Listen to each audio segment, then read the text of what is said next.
Oke, kita kembali lagi ke kabar terbaru Rohingya, yaitu ada kabar, ya ini kabar tapi belum bisa dipastikan. Kabar itu ada 300 sekian orang mendarat di Padang Pariaman, Sumatera Barat, atau di Laut Padang Pariaman. Nah, setelah mendarat di Aceh, di Sumatera Utara, sekarang mendarat ke Sumatera Barat. Bisa jadi ke Sumatera bagian selatan itu pun nanti akan dikunjungi oleh para apa namanya, benalu para benalu ini. Jadi saya membaca artikel yang ada di Google, itu diunggah hari ini tadi sekitar 8 jam yang lalu, berarti tadi pagi. Itu yang menyatakan bahwa ada 387 apa ya kalau nggak salah, itu sudah mendarat lagi di Padang Pariaman di Sumatera Barat. Nah, info ini belum saya bisa memastikan kebenarannya karena saya belum mendapatkan informasi yang akurat. Jadi ini baru saya dapat artikelnya dari Google, dan ada salah satu channel juga yang sudah mengunggah tentang kabar ini. Jadi belum bisa saya pastikan benar atau tidaknya, tapi ini adalah kabar buruk bagi kita semua. Kalau memang betul si Rohingya ini, para benalu ini dengan jumlah 300 lebih mendarat di Sumatera Barat, ini sudah semakin kacau balau. Sumatera semakin kacau balau. Jadi tepat seperti apa yang saya bilang kemarin kan. Kemarin saya bilang ini bukan hanya di Aceh, karena Aceh sudah diperketat, maka dia lari ke Sumatera Utara. Sumatera Utara diperketat, mereka lari ke Sumatera Barat. Sumatera Barat diperketat, mereka lari lagi ke Sumatera bagian selatan termasuk Lampung. Seluruh Sumatera nanti sudah diperketat, mereka akan mendarat di Pulau Jawa. Ini kalau 300-an berarti mungkin 2 kapal ya, kurang lebihnya 2 kapal. 2 kapal atau 3 kapal. Tapi semoga ini nggak benar, berita nggak benar. Tapi masa iya sudah ada yang menulis artikel, udah diunggah seperti itu, kok beritanya hoax kan? Ini menyesatkan gitu.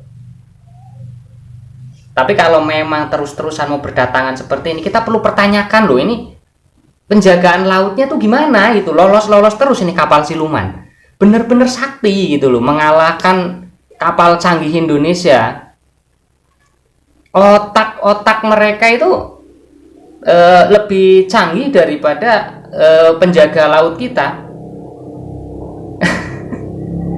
Ya mohon maaf nih, penjagaan laut pasti nanti alasannya karena, maaf ada gangguan helikopter lewat. Alasannya karena mungkin nanti cuaca buruk, karena nanti jalur mereka tidak dilewati patroli, itu bisa jadi.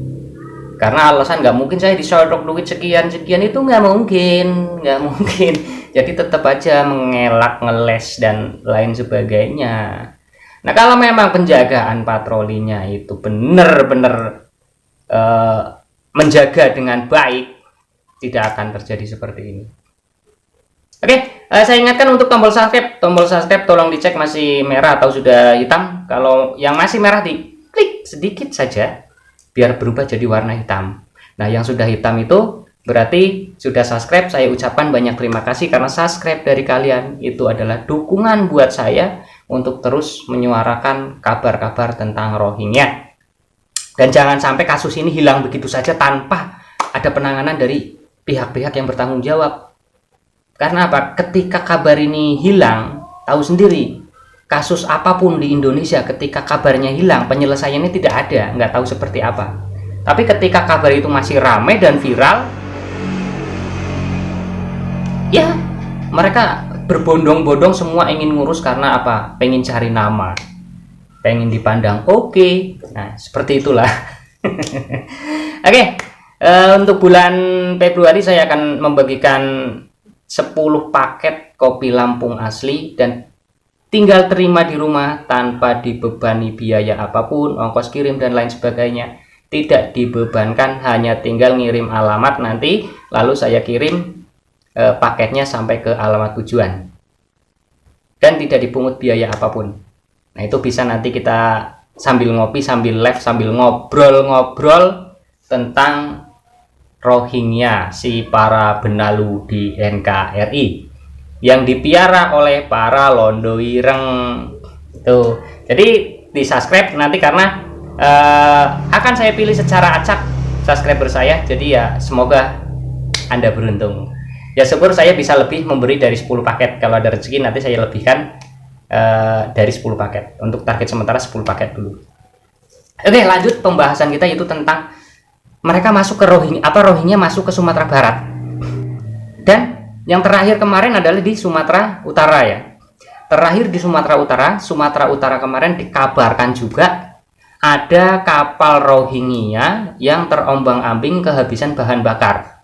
Nah, setelah ada kabar yang terombang-ambing adanya bahan bakar, baru sekarang ada kabar lagi pendaratan di Sumatera Barat.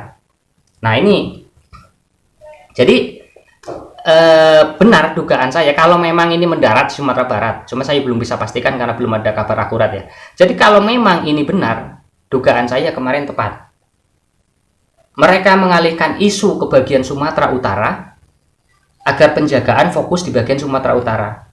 Di daerah lain lengah karena dianggap lah itu hanya di laut bagian Sumatera Utara. Sudah dekat dengan daratan Sumatera Utara, pasti mendekatnya ke Sumatera Utara, kan seperti itu perkiraan orang-orang.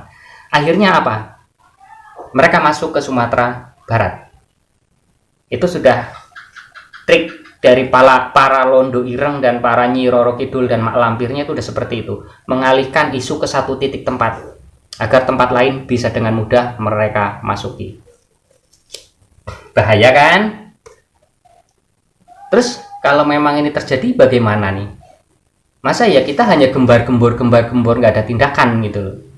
Seandainya saya nanti ingin ada tindakan pasti nih. Kira-kira siapa nih yang mau ikut dan mau mendukung. Tapi kan karena ini bukan dibiayai oleh siapapun, kita modal sendiri untuk melakukan tindakan yang nyata. Kira-kira ada yang mendukung atau tidak? Ada yang mau ikut atau tidak? Kalau saya sendiri, saya bukan apa-apa, saya bukan siapa-siapa. Ketika saya menyuarakan hanya saya sendiri tanpa ada dukungan, itu juga nggak ada guna. Ketika saya melakukan tindakan tidak disertai dengan yang lain, itu juga tidak akan ada gunanya. Jadi kalau masyarakat Indonesia mau kompak, mau aman, kita cari solusi. Apa solusi? Ayo, bagaimana baiknya agar Rohing ini tidak masuk lagi dan mereka para rondo-rondo ireng yang bermain itu bisa kita cegah. Coba saran, masukan, dan kritiknya tulis di kolom komentar. Ayo, tindakan apa yang mau kita lakukan agar mencegah mereka itu masuk terus masuk ke negara kita. Karena apa? Penjagaannya sudah tidak bisa diandalkan. Kapal tuyul saja bisa masuk. Bagaimana kalau nanti negara lain mau menyerbu ke Indonesia? Coba pakai kapal perahu juga, kapal tuyul juga mereka datang berbondong-bondong, tahu-tahu nanti di sini sudah jutaan orang, pasukan dari misalkan Mamarika sana itu. Tahu-tahu mereka sudah di sini kan kalau penjagaannya kayak gini. Apa penjagaannya kayak gitu? Apa namanya itu yang penjagaan di kampung itu yang pakai linmas RT, linmas desa itu penjagaannya mereka sangat bagus. Ketika ada maling pasti ketahuan. Lah ini udah pangkatnya setinggi gini, setinggi gunung, penjagaan aja nggak jadi. Memalukan, kita ditertawakan oleh oleh negara-negara luar negeri aja nggak ada yang kemasukan, nggak ada yang kebobolan, kok kita kebobolan terus. Jelek nama kalian, penjagaannya seperti apa? Yo, nggak malu kalian ditertawakan luar negeri. Penjaga Indonesia tuh nggak ada hebat-hebatnya sama sekali, katanya punya kapal canggih, radar canggih. Kenyataannya tuyul lewat terus tuh, tuyul itu. Malu kita ditertawakan luar negeri. Kalau nggak pengen malu itu perbaiki lagi. agar masyarakat Indonesia juga tidak geram terus-terusan dengan orang-orang Rohingya ini datang-datang terus. Oke, tolong dicek tombol subscribe yang masih berwarna merah, silakan diklik sedikit saja agar menjadi warna hitam, karena yang hitam berarti Anda sudah subscribe. Saya ucapkan banyak-banyak terima kasih karena subscribe dari kalian itulah sebagai pendukung dan penyemangat saya. Oke, kita lanjut ke video berikutnya.